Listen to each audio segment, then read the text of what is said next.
ايه الثغرة اللي بتتكلم عنها في دفاع الوداد وتصنع الفارق لو استغلها كولر؟ هقول لك يا سيدي، اخر 3 مباريات للوداد 2 منهم في الدوري وواحدة في دوري الابطال مع سان داونز اللي صعد بها للنهائي. المباراة الاولى كانت مع الجيش الملكي، تعادل 1-1. هدف الجيش الملكي كان من خطأ من لاعب الوداد او مدافع الوداد، امين ابو الفتح، اللي سجل هدف في مرماه. المباراه اللي بعدها في الدوري كان مع شباب المحمديه وفاز الوداد 3-1. الهدف بتاع المحمديه اللي سجله مدافع الوداد رضا جعدي وسجله في مرماه.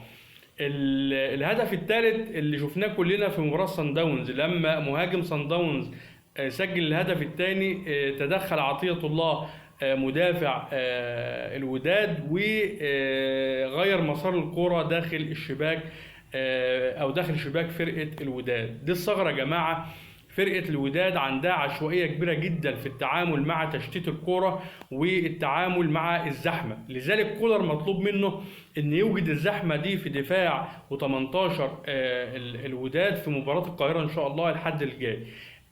مطلوب كثافة عددية من لاعبي الهجوم والوسط في الأهلي، ويلعبوا ب يعني عنصر التمويه، ان الكرة تتلعب عرضية، لاعب الوسط زي حمدي فتحي مثلا يفوتها الكهرباء.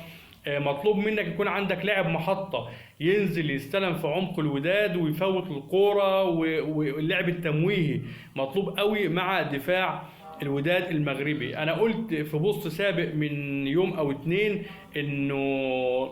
ان دفاع الوداد شبيه بدفاع بيراميدز عندنا، دي حقيقة.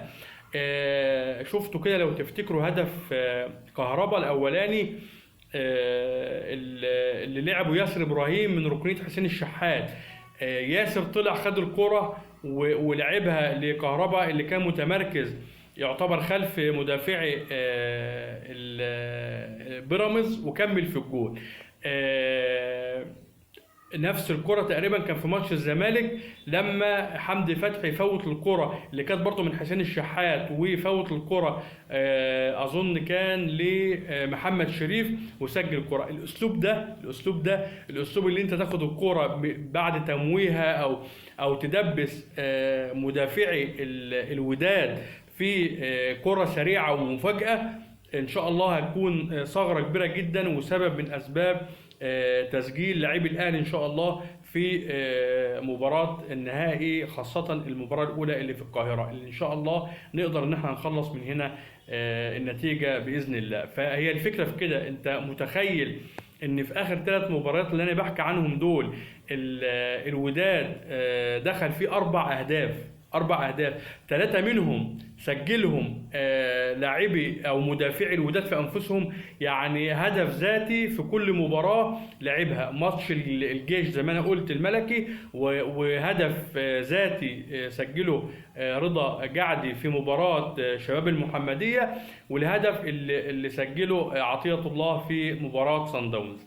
الفكرة كلها انك تلعب بكثافة وتلعب لعب مفاجئ داخل ال18، وكمان تلعب اللعب اللي فيه تمويه واللي بيجيده بالمناسبة حسين الشحات، كهربا، حمدي فتحي، بيرسيتاو، احمد عبد القادر. اللاعب الشق الهجومي عندنا شطار جدا في اللعبة دي، لذلك انا مطمئن ان شاء الله ان احنا كولر لو اكد المعلومة دي في التدريب واكد على لعيبته ان شاء الله استخدامها في مباراة القاهرة، ان شاء الله نحقق نتيجه كبيره جدا لا تقل عن 3 أهداف زي ما فزنا على المنستيري والهلال السوداني والرجاء المغربي والترجي في قبل النهائي.